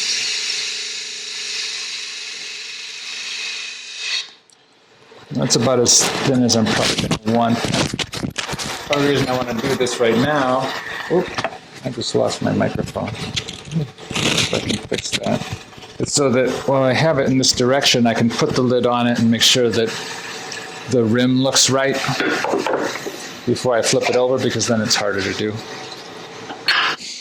So I'm just gonna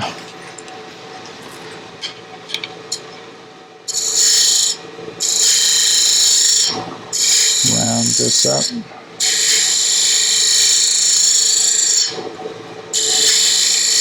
Yeah, I don't remember you sizing the outside of the box.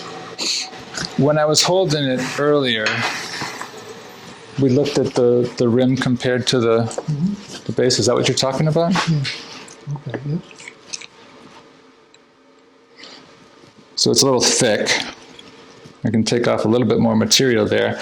But as far as what I'm looking for is to have the start of this arc line up with that. Gotcha. And that's what I've got right there. So I'm happy with that now.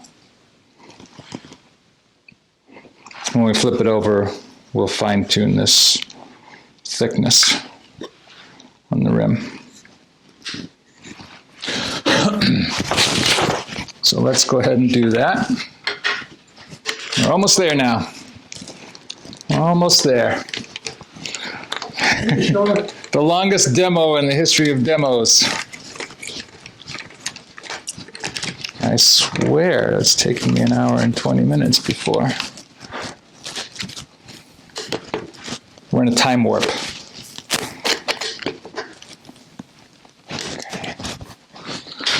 Okay. That's good. Okay. Okay, so now we've got the lid flipped over. The underside is done. We're going to shape the top and the knob.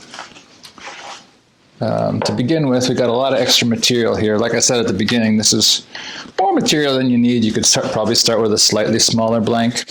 I just like to have a little bit of extra material to play with in case I need it.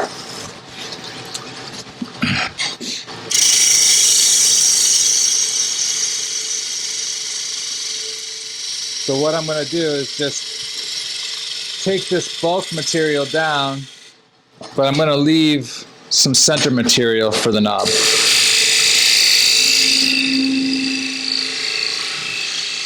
Start with it around there.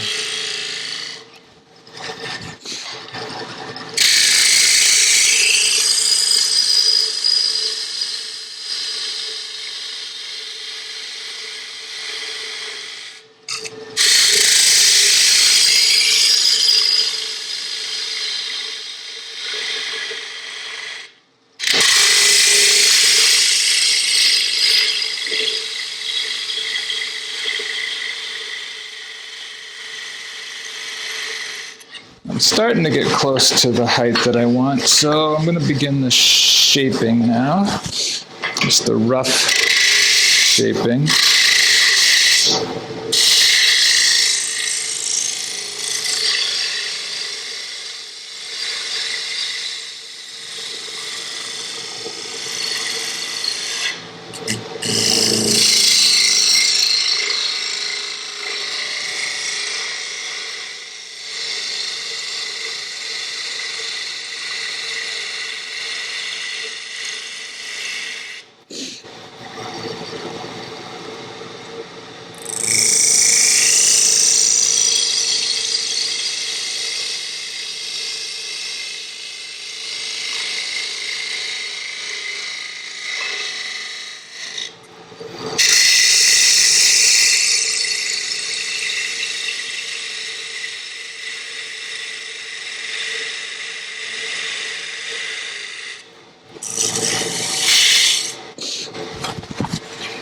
Like I said, that lid is just a little thicker. I'll switch to my 3/8 gouge now. It's a little too hefty. Get it a little closer. Just to be slightly thinner.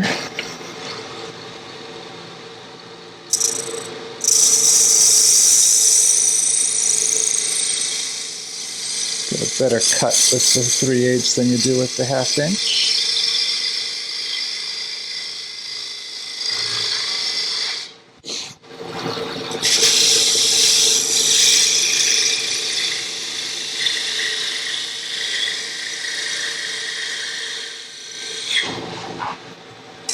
Okay, one more little trick to talk about.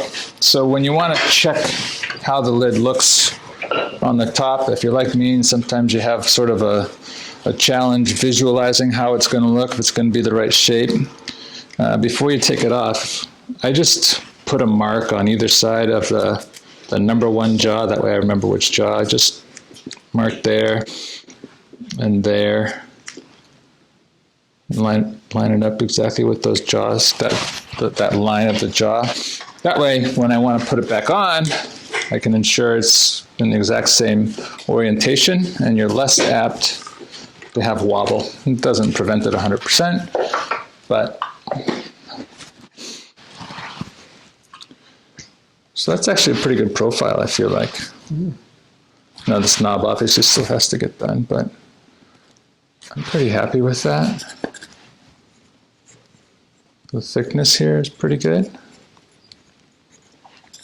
So I think that's probably ready for finish cuts and turning the knob. But here, now you can see the grain orientation, getting that nice line up from lid to base. See how nice that lines up?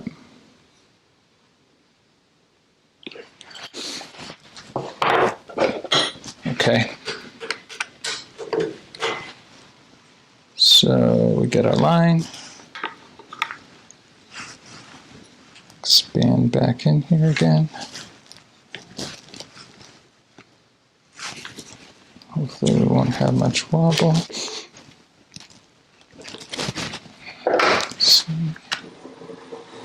Look at that.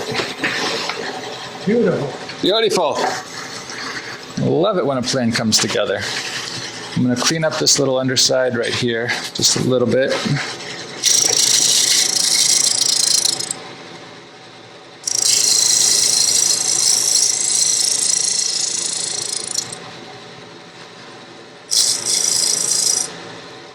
Just using kind of a scraping action here.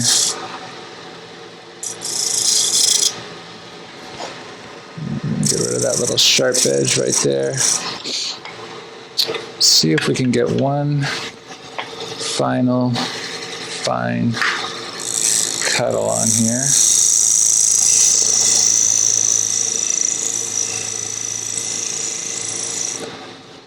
It would be smart in this situation, if you have trouble making this arc, you could grind away a little bit of the heel so that less of it is making contact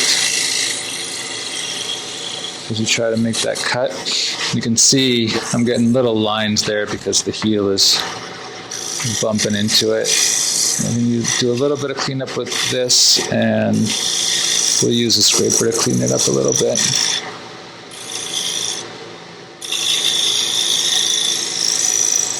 Pick off just those little wispies there. And one more cut across the top.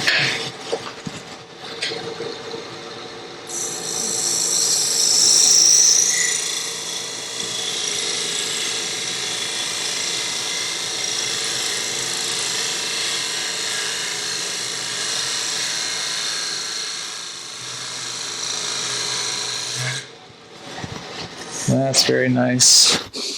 I take this little guy right here and just do the final cleanup of this arc.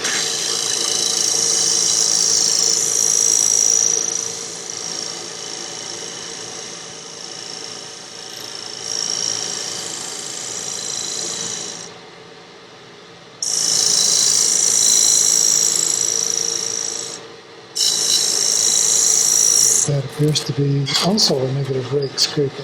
Yes, I'm sorry. This is another negative rake scraper, just a slightly different profile.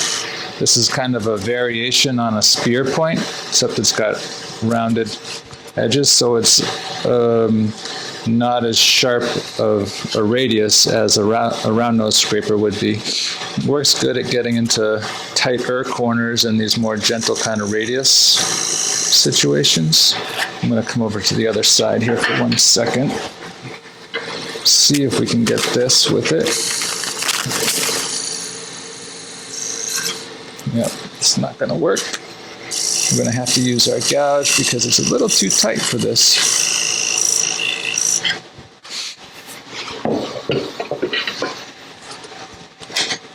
Just right in here.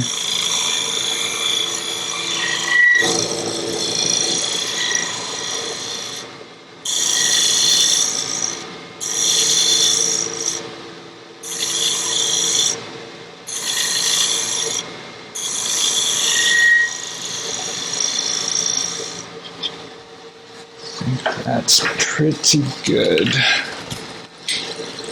Slight little touch here.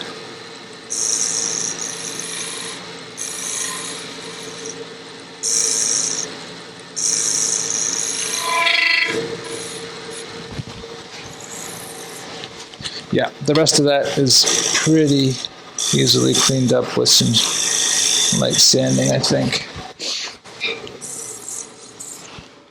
Yeah, that's a good surface. Okay, so we're just going to shape the knob now. It's a little taller than it needs to be, so take down some of this height.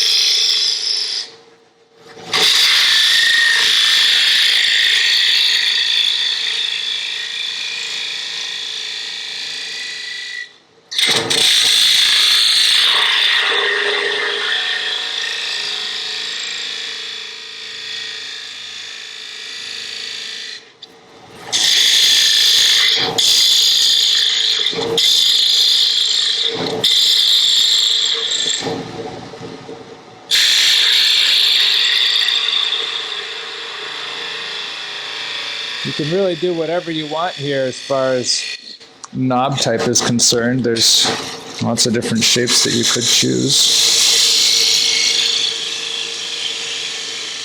Or you could make a separate knob out of a different wood. That could look really cool. I think it's still just a little bit too wide.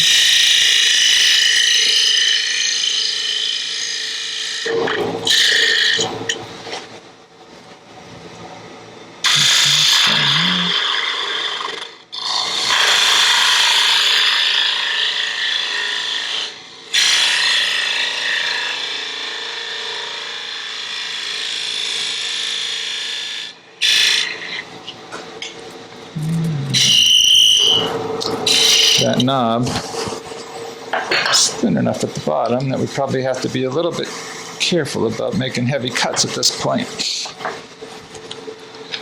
So, that squealing is an indicator that probably not quite enough material.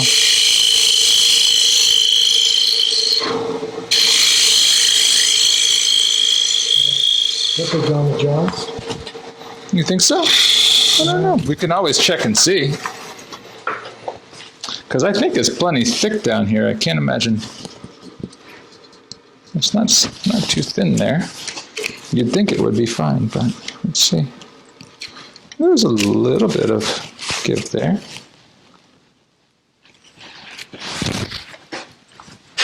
Let's see. Ooh.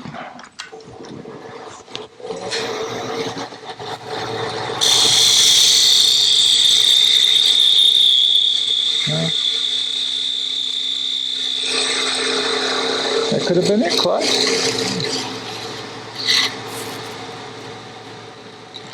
I'm just going to make a little slight dome on top.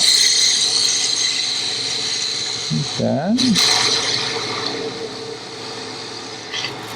And then make one more cut down the inside with a smaller gouge. Where is... There we go. This is a... I think this is a Cindy Drozda, actually. It's one of her finial gouges. It works good for this type of activity. You need something with very little bevel and a sharp angle.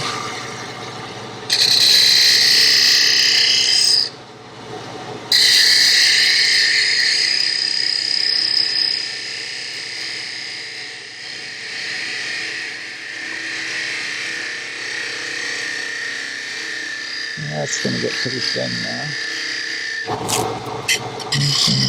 This way.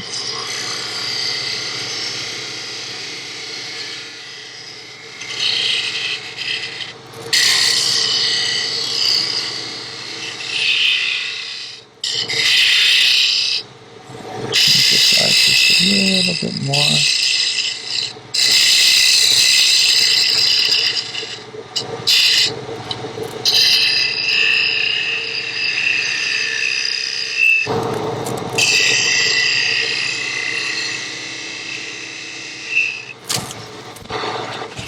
It's probably pretty good. You can make those knobs bigger, smaller. And when you sand this, that little flat will just kind of disappear. You know, use your imagination, whatever you think is going to look good. Let's see how it looks.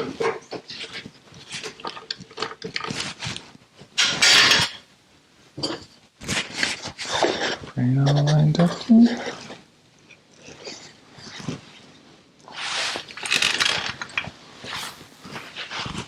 There we go. I think that came out pretty nice.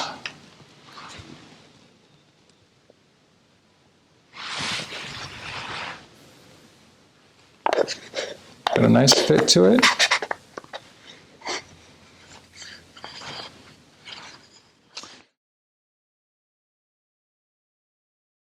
So we talked a little bit about this one. This is like a brick type of pattern that I carved. So I cut the rings on the lathe and then carved the vertical ones and textured them to make it look like brick. You know, you could do any sort of pattern that you want as far as there's lots of room for carving. We've got a few different types of examples here. So, well, this is a box that I finished this one on the lathe with a friction polish, the U-Butte Shallow Wax. Another option is to do inlays with different types of woods. You can use the exotics because it's less material, but this one's got pink ivory and then African blackwood that I carved with a little stone cabochon on top. So inlay is a great thing to do. Here's one that was painted wax and then treated with copper gilt, carved first and then treated with copper gilt cream. Got a couple more.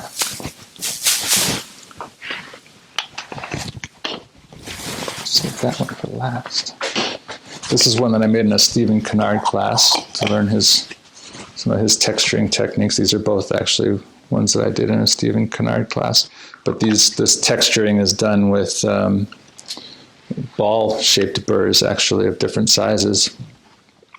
And I like this one because you get some of the contrast of the matte versus the shine, which is really interesting. This is cherry wood that again has the brick pattern, but now it's painted black. And then on top, some burl inlay, and actually the inside has burl as well. And last but not least, so I make these scorched pots, which is really just another type of box, honestly. This one is still in process, so it doesn't have the finial on it yet. But this is a scorched ash wood with curly maple that's been dyed and then treated with lacquer, gloss lacquer. Another kind of matte lacquer on here and gloss on here, so you get that nice contrast. And then it's going to have a Blackwood handle on top, which will be matte as well. That sandblasted? No, it's scorched. Scorched. Yeah, so I take a blowtorch to it and burn the crud out of it, and then take a wire brush, and it removes the softer growth lines. It's very tactile. You can feel the ridges once you do that. Yeah, it almost looks sandblasted. Yeah, it's a very similar effect. Similar. Yep. I think that's all the examples I brought out for right now, but you can just use your imagination. There's so many different directions you can go. It's part of what I love about all of this. I hope this was helpful, and I enjoyed doing it. We had a couple hiccups along the way, but that's the nature of turning, I guess. So, we got through it. Let's see, where's the guy? So here we go. Let it box.